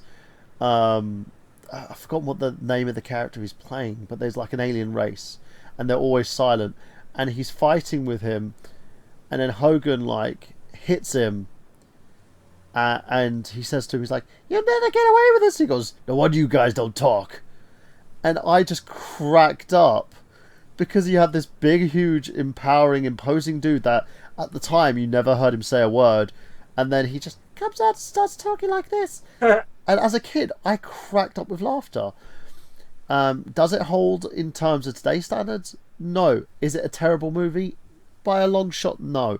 If you could give praise to so bad it's good movies like The Room, I think this movie would actually get that kind of status. Yeah, I think the mindset you have to go into with watching Suburban Commando is it is a perfect time capsule of the early 90s in terms definitely. of action, in terms of family films. It has a lot of the it's dated, but it's dated in a good way. It's the same way people talk about movies like Roadhouse and Rocky 4 being time capsules of the 1980s. Go into it with the mindset of a time capsule of the early 90s, and I think you could very much appreciate it. Comic book movie. I wouldn't put it as not as a comic book movie, because comic book movies have a different connotation now than it did back then. Like I said, go into it with the mindset of it's a time capsule of itself, and I think you could probably go along with the joke of it all. Yeah, I agree. And that's the thing. I think people don't get it. They see it as, oh, it's supposed to be a movie. People walk into movies these days with like a rod up their ass and take them too seriously. Yeah, and that's the thing. I think people don't get it, that it's not supposed to be that. It's not supposed to take itself seriously. This movie Just like never... Miguel said, which is, if you watch a movie, you need to appreciate, or approach, I should say, the movie with the mindset of the period it was made in, if that makes sense. Otherwise, you're always going to complain about fucking movies. Yeah. But that's the thing. I think what they tend to see it as is, this is supposed to be Masters of the Universe. No, it's not. It's more in line with being a comedic movie. I wouldn't call it kind of a Back to the Future in terms of, because you had Back to the Future was like comedic with serious elements, where this movie was just comedic. You weren't supposed to take anything seriously. It's... Oh fuck! I found it. Sorry. What was his other movie at the time? Santa with Muscles? No. Wait a minute, live action video game. Are you thinking Thunder in Paradise? Yes. Sorry. That's the TV show. Yeah. Now again, that was worse than... I'm gonna do a gameplay of that. Thunder in Paradise was worse than Suburban Commando, and the reason that was bad was because of the fact that that movie took itself too seriously. You know, it was trying to make it out to be the next Knight Rider, but it didn't work. And with Suburban Commando, it was more, you know, this isn't an action movie, this isn't drama, this is just comedy. It's an action hero in a comedy movie in a suburban place. I can say something about the movie, which is, it was funny and I enjoyed it, but the problem with it was, even though it existed in this envelope of just being a comedy, it was kind of marketed in a serious manner, which detracted from it, if that makes sense. I don't think Hogan was still I can it see was in this country, Bohan. Yeah, I think that was Hogan still trying to grasp onto this idea that he could be a leading man in an actual action movie. Yeah, and I think the problem with Hogan is he had no acting ability. He never even trained to be an actor. He was all ego. But as a kid, I enjoyed it. As an adult, I still enjoy it. And a lot of it, you know, it coined one of the biggest catchphrases out there for the millennials at the time as well, and something that the Nostalgia Critic kind of put forth, which was the whole "I was frozen today," and you know, it memed the hell out of it. And I would consider this movie to be in the same genre of movie as like The Room. So bad, it's good. You know what, right? Based on all your previous choices as well, I would like to say this: it's not a bad movie.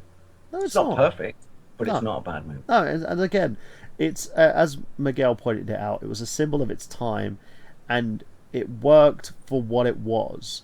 It didn't try and give you this hard out story. It didn't try to insult your intelligence by giving you all these themes and methods. It literally just gave you a simple tale. It was a family story about this family trying to get themselves together, and then you have this element that gets put into it that throws it into disarray. And at the time, you had a lot of these movies that were doing the same thing. There was a Bette Midler movie. I'm trying to figure out what it was called. It had... Beaches? No, do you know the one where they took the hobo in the house and then he ends up like... Oh, that was Nick Nolte. That's Nick Nolte, yeah. And he ends up throwing the family to disarray. They used to have a lot of these movies going on at the time, you know. Home Alone is another one of them where they end up losing the kid and everyone's thrown into disarray. Or and it's basically one of those where they would have a meaning at the end. Thrown into disarray or frozen today. Sorry. But it would be one of those movies where you'd learn something at the end, one of those family movies. But it was fun because they added that extra little element. Joe message at the end. Yeah, and where he basically shoots the laser at the bloody light, because knowledge is your greatest choice. I'm trying to find the name of this Bette Midler movie. You said it was made right around the same time? Right about the same time, yeah. But was it Beverly Hills Hobo? Let me see. It was Beverly Hills something. I remember what it... Yeah. But I remember watching it around about the same time. But with Suburban Commando, a lot of people give it flack about being a terrible movie, but it's made to be that. It's from a time where cheese was Well, the problem is AAA. people embrace... which I just touched upon. People embrace movies and expect stuff from them that they expect from a different type of movie when they go and watch this one, which is, you don't walk into a theatre to watch, Suburban Commando and expect the fucking, English Patient. So it's basically, a sense of a perspective. Well, I always say this. It's easier to slag something off, but be in the right mind to do so, because otherwise you're not credible. You give this movie shit and you give Get Rich or Die Trying like a pass. That's where the problem the is. 50 Cent movie? Yeah. No, but a lot of people... Who gives that credit? A lot of people do give it credit because they say that I give it credit because I heard if you don't and you say his name 10 times in front of a mirror, he shows up and he murders you. A lot of people give it credit. This was the thing that made 50 Cent think that he could be an actor. Yeah, the movie was actually praised, believe it or not, Miguel. What the fuck? Hold on, wait a minute. We need to stop the presses here so I can go on to Rotten Tomatoes. Hold on. Who praised this? Check it out. Drug lords? I'm not even joking. Holy shit. There was a game as well, wasn't there? Bulletproof. I actually heard that the sequel wasn't that bad. Blood in the Sand. Yeah, I actually heard that was just a middle-of-the-road action movie. Wait. People, back up. There was a fucking sequel? Yeah, the 50 Cent Bulletproof was the first one. It came out on the PS2 and Xbox, and then 50 Cent Blood in the Sand was the sequel. I've heard that Bulletproof is terrible, but Blood in the Sand is just a middle-of-the-road different developers, because what he did was he got deals made. I've never played it, but I'm guessing this is it's what... a Grand Theft Auto clone. No, it's more 50 Cent it's a shooter. Yeah, it's more Gears of War, honestly. Yeah. But yeah, the Get Rich or Die Trying is sitting at a 16% on Rotten Tomatoes. Nice. I think we need to see the type of audience that you're polling in terms of which ones, It was literally praised. I remember reading the reviews, and people were praising the movie itself and saying it's a polarizing story. Are these These are people we need to sterilize to keep the gene pool clean. No, but this is what I say. This is what I say. Now you fucked me up because I was going to make the joke are these the type of people that would also give a 4-star review to Soul Plane, but then Dave had to say that, and now it makes me seem racist. Thank you. No, I'm right though. Come on. The way I say it is, if you can't give Suburban Commando a pass, even though it has a lead who's in it because he's popular, and then you unplug your brain, people, when you walk into a theater and embrace a movie for what it's intended. Don't walk in with preconceptions, because otherwise movies like this will just go under the radar. Now I will say, I didn't like Get Rich or Die Trying. I didn't like the movie as a whole, but I did like the acting in it. Everyone Did you see it in theaters? No, I watched it on DVD. I liked everybody else. I liked everyone else apart from 50 Cent in that movie, and the reason being was everyone else made him look good. Does that make sense? So everyone else, they upped their game to make him look good. I'm slagging it off, but I can't, because technically that makes me a hypocrite, because I may have seen it on numerous occasions. I've seen it, and it's one of those movies. I looked at it and I was like, okay, I can see what they're doing with it. I understand it's semi-autobiographical. I get what they want to do out of it. It's good for what it is, but it's not a 5-star movie. It's not something I can sit there and say, yeah, I would have this on my greatest movies list. No. This bloke's a criminal. Let's make him a star. Yeah. I mean, to be fair though, when you're when your co-stars in this movie are Terrence Howard and Bill Duke, they're gonna pretty much carry the bulk of the acting in But that that's movie. what they did. Well, They it's carried the because bulk if of the you take it acting, to, and what they was the, kind of they kind of had these Eminem- guys infer him. You know, it was like every time he would say something, then they would carry the majority of the dialogue, and then he'll pass it back to him, and he would say one word, and then it would go back to them. The only thing I blame this movie for is the fact that it made 50 Cent think he could act. Didn't he start his own production company He just did. to have movies that he can star in? Yep. And then thought that if he lost a ton of weight to make himself look like a Somalian, then he's suffering for his Asian Albert, roles. huh? I'm sorry, but he looks like a Somali pirate. I'm sorry. Yeah, for those of you that don't know, he did a movie where he plays I think either he has AIDS or cancer, and he lost a ton of weight for the role, and yeah, he looks sickly. Give him credit for that, because, No, but people said that he didn't deserve. I was just gonna say, fair play for taking He didn't the have. acting genre seriously. No, for but the that. thing is, they said that he didn't have the chops to do that. Do you know what I mean? He didn't have the substance behind the character to do that. You can't sit there and go, I'm being method, so I'm gonna embrace my character. Great. It was not Tom Hanks in Philadelphia. Did you do the research? Did you understand who your character is? Have you looked at the other the other traits of the method, which is understanding your character, understanding the truths that this character is supposed to admit, and so that you can embrace it and carry that character on screen? No, he was himself still, so it kind of defeats the purpose of starving yourself and looking like a freaking anorexic bitch. It doesn't help you whatsoever. But these movies can be done correctly in the right hands, because even though I'm not a fan of this specific genre, there's no denying that, Eminem in, was it 8 Mile? Yeah, he did that again. He won an Oscar for that movie. He was a rapper, and you're like... I'm sorry for a second. Who won an Oscar for 8 Mile? Eminem, best soundtrack. Oh, okay. Don't scare me like that. I'm like, wait a minute. Wait. Yeah. What? But no, Don't do that. considering he was, he was just a rapper, I thought, in that movie, he actually proved that he's the only hip hop artist. But he could actually act to a degree. At the time, he was the only hip hop artist to ever actually win an Oscar. I think there's two. There's him, and I'm trying to figure out what the guy's called. Mark Wahlberg? No. He doesn't count. It was another Terrence Howard movie where he plays a pimp who wants to be a rapper. Oh, Hustle and Flow. Yeah, there was a group of rappers. I forgot what their name is. They've split up now, but they basically 3 6 Mafia. They won that's the, it. They won the Oscar. for, Yeah, because it's cold out there for a pimp. That track. Yeah, they won the.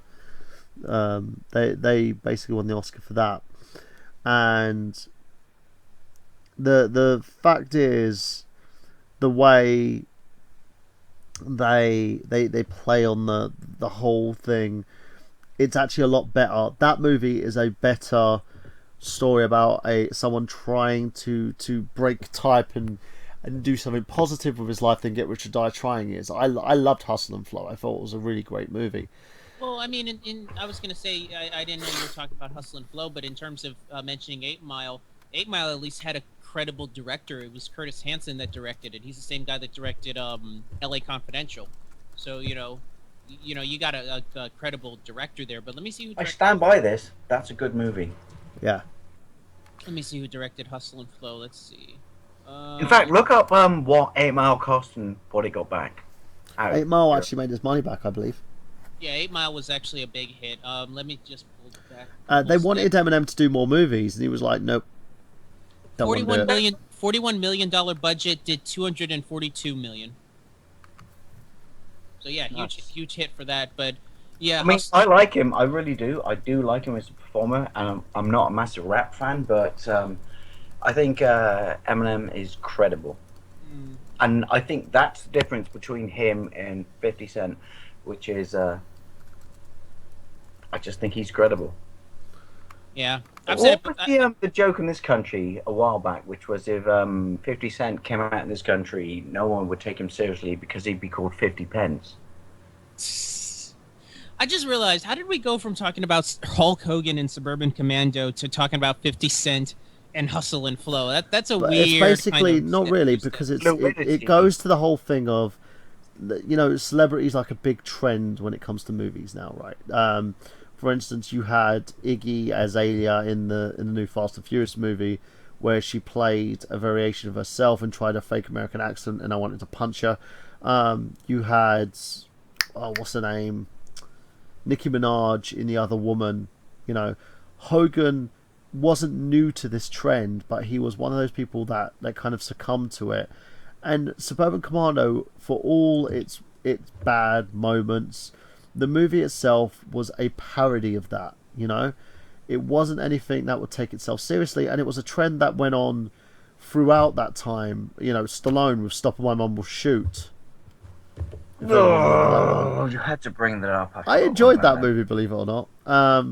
Ow, you know, ow, Arnold Schwarzenegger ow. with his, you know, litany of like bad comedies that he did. Junior. Yeah. I have Or something terrible to admit or right Jingle now. All the Way, you know, it's double time, which, you know, and again, the Nostalgia Critic made it famous may have for seen put that Junior in cookie the down cinema. now. I would never watch. I looked at that. I was like, Arnold Schwarzenegger's pregnant. Next. Yeah. What made you actually think about watching that movie, Dave? But yeah, that's my list. I have an excuse. Yes. Your doctor gave you a note. My, I wish, I fucking wish. My girlfriend at the time demanded that we see a lovey-dovey movie because she was sick and tired of me dragging her to fucking action movies. So I said, hey, my brain made the really poor connection. Just went, hey, it's got Arnold Schwarzenegger in it. That'll work. And oh Christ, that's Arnold fucking Schwarzenegger in comedies is like Superman in Kryptonite. Hey, now. He worked in Kindergarten Cop. Fair enough. The bit from fucking Junior that really gets on my tits, no pun intended, is when he just goes, my nipples are really sore. Oh God. Yeah, I or can't like, raise I that want from my. you to hold me. I'm all woman. I'm sorry, I can't defend that movie. That's pretty bad. I mean, I can't defend Stallone's, that movie. Yeah, Stallone's made some bad movies, but they're nowhere near as bad Wasn't as that movie Junior is. directed by Ivan Reitman? Yes. Yes. Oh my god. Director of Shame on you, Ghostbusters. Reitman. Shame on you. But he did redeem himself with Evolution. I Yes, he did. adore that movie. And I love the fact that it ended up being like the end of the movie was a huge campaign for freaking Head and Shoulders. Yeah, and I really hate that DreamWorks still hasn't released a Blu-ray of that movie because I would love to add that movie to my list. I would love to. But yeah, that's Burhan's 5 defended. But you know what you need to add before that, don't you, again? Hudson Hawk. Tremors. What was that? Tremors. You need to add Tremors. I agree with Dave on that one. Tremors is a very good movie. I actually like the second one more than I like the first one. Oh my god. No, because they're not canon. Those of us who love Tremors, we ignore the rest. they were part of a series. Isn't there like 4 of them? In fact, wasn't there a TV show? It was there a was a limited. TV show. It was a limited series that led up to a TV show, all straight to DVD, and it's basically what they did with the American Pie series, apart from the fact that it never had its own TV show. No, but Tremors Aftershock is an official sequel. It's got all the main characters back for it. Apart from Kevin Bacon. I think the only one that isn't an official sequel that you could say is the 4th one, and that's only because it's a prequel. Any movie that is a sequel to a movie with Kevin Bacon in that doesn't have Kevin Bacon in is not a sequel, as far as I'm concerned. And that's why I never watched Footloose, because as far as I'm concerned, it did have Kevin Bacon in it. I would not watch the reboot. Let's dance! Sorry. Yeah. Well, that's pretty much it on that. Let's round things out by hinting at next week's show, which is not only going to be Burhan's final show. For now, he'll be taking his hiatus as he goes on his journey. But it will also be Dave Wade's episode. Is there anything you want to hint at? Any little spoilers you want to give us about your list? Schwarzenegger might be in there. Fair enough. Early years or later years? No, I'm not going to spoil you too much. Fair enough. Real quick, I wanna give a shout out to Kaylin Dave. McDaddy. Please help me. I don't want Callum McFarlane, wee young Scotsman who suffered internet problems, and in his defence, it's not his fault because you got to understand that Scotland runs 15 years behind the rest of England, and you know how shit my internet is. So imagine how shit his is. But Callum McFowle from Ghastly Tales, we'll put a link in the doohickey. Go and check out Ghastly Tales. It's a collaborative YouTube channel. It's creepypasta, it's movie reviews, it's live streams, and they're all a bunch of wicked blokes, and they've supported me from day one. And they're enjoyable as well. I do enjoy their content. Very informative guys as well. If you want to check out their film, great TV sense of stuff. humor as well. Which is, let's be honest, if you can't watch a channel that doesn't have a sense of humor, then basically you're watching National Geographic. So what's the point? Or you're watching Alpha Omega Sin. You got it in there again. I did. I took a shot. We'll talk about that. He did send me on my phone an apology for getting kicked out. So it wasn't him being unprofessional. It was just like internet issues. Yeah, I'll have to talk to you after the show because I'm a little bit lost, but we won't bring that up here. But what we will bring up is the plugs. Burhan, let's start with you. Yeah, youtube.com/The Nerd Genius. There's been a lot of stuff going on at the moment in terms of concept. What I did was, a lot of YouTubers at the moment haven't been talking about the situation, the fact that concept are double dipping. Me and Miguel actually had a discussion about this. We're in agreement on this as well. I did an episode of I Got Gameplay talking about Kickstarters and Patreons and the fact where we feel that companies have gone a bit too far with things. But what I did is I want more. I went to YouTube, checked out the Internet Aristocrat, checked out a few other YouTube kind of rants and stuff about the situation. Checked out the Happy Console Gamers video, Xander's video as well, and I actually go into a lot into defense of Xander in this because I discussed the fact of how Kickstarter investors are the same as producers basically in film, TV or gaming in their own right, and how the way that they're being treated is kind of shocking in a sense. So check out the video. It elaborates a hell of a lot more on that. It talks about the whole situation, and I also leave loads of links at the bottom there as well. Tomorrow I've got the new YouTuber of the week. I know I've been kind of distant from my YouTube channel for about a week. Reason being, I was trying to give the videos that I produced, because I produced content like the week before, a lot of content, and I wanted to give it a bit of time to breathe. So now I'm back. Still me looking like a turtle, by the way. I'm gonna put in like 6 more videos and stuff this week. May take another break. I've only got a little bit more time on the Untitled Movie Show. I got Gameplay, Slamcast, and Burhan and the Boys, so make sure that you guys tune into those shows as well. And that's pretty much it from me, guys. youtube.com/The Nerd Genius, and also michaelburhan.com if you want to help fund my GoFundMe campaign to kind of help me ensure my equipment to shoot this documentary. If I don't hit the target, I can't take the equipment with me, because I'm not going to allow myself to get thousands of pounds worth of equipment stolen just so I can film something. It would be stupid to take the risk. Buy a gun. So, Dave, where can we find you? I've got an amazing plug. I stick it in my bath every night when I have a bath, and it stops the water leaving. It's brilliant. I'm so happy you went that route, because I was about to be worried for a bit there. Butt plug. Longways Post 1975, ladies and gentlemen. And I have a bunch of videos because we've had massive electrical storms, and they've been knocking out my power and shit. So I've been using them, running my TV off a car battery to make videos, simply because it's better than sitting in the room bored out your tits with nothing to do. So I have a bunch of videos that I could possibly make live. So here's your choice, people.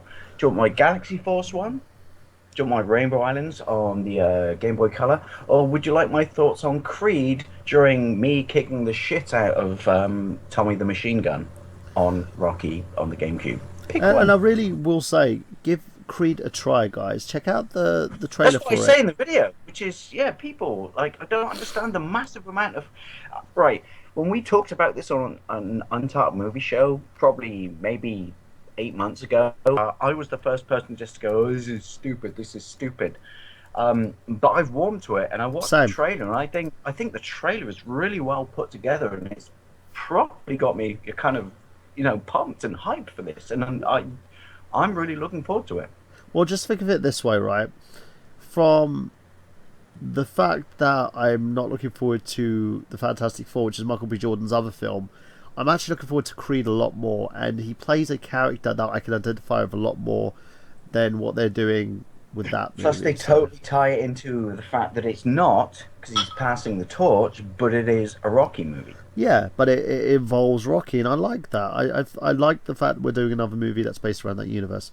But anyway, And sorry, people, spoilers. The one thing I have to quickly say, talking about that, the bit that got me really pumped is the bit at the end of the trailer when he's running towards the camera and he's changed his clothes, and so he looks like Rocky from the other movies.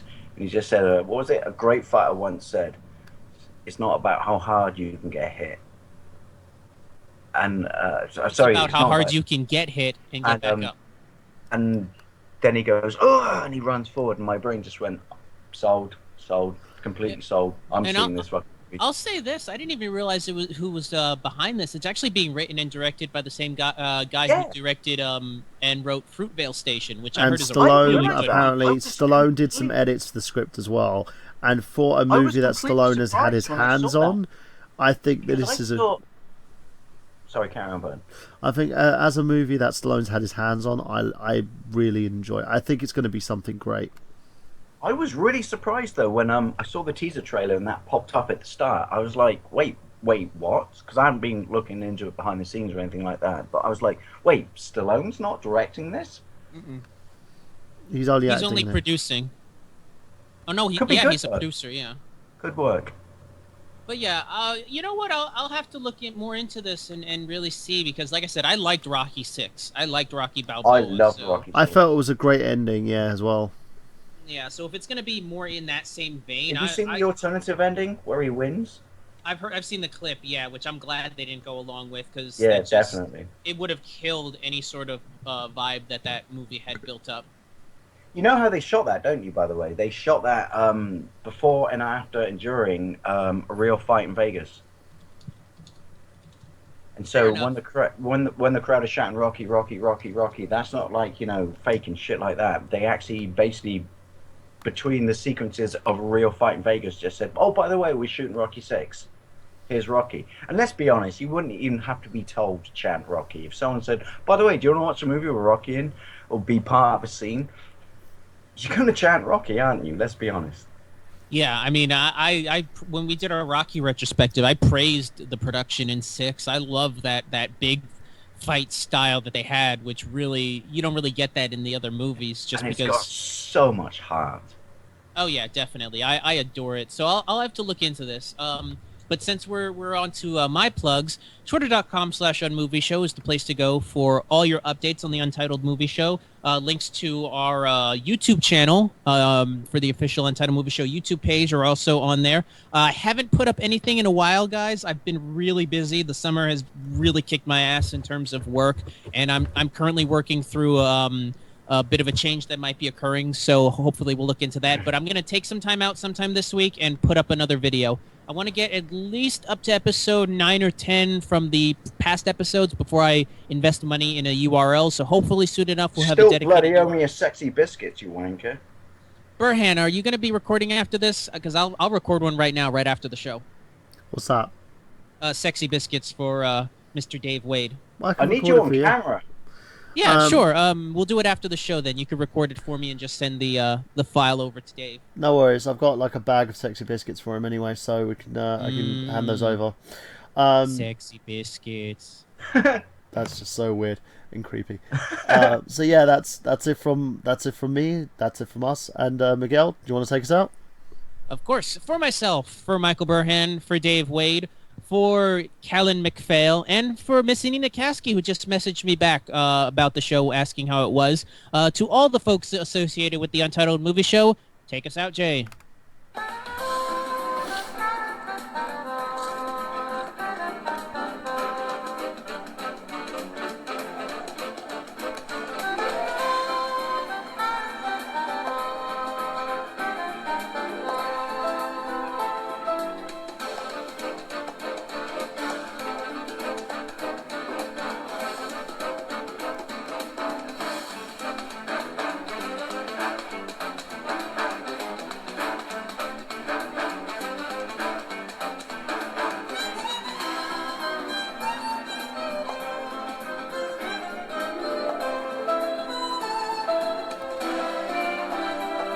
Celebrity voices are impersonated. No celebrities were harmed in filming of this episode.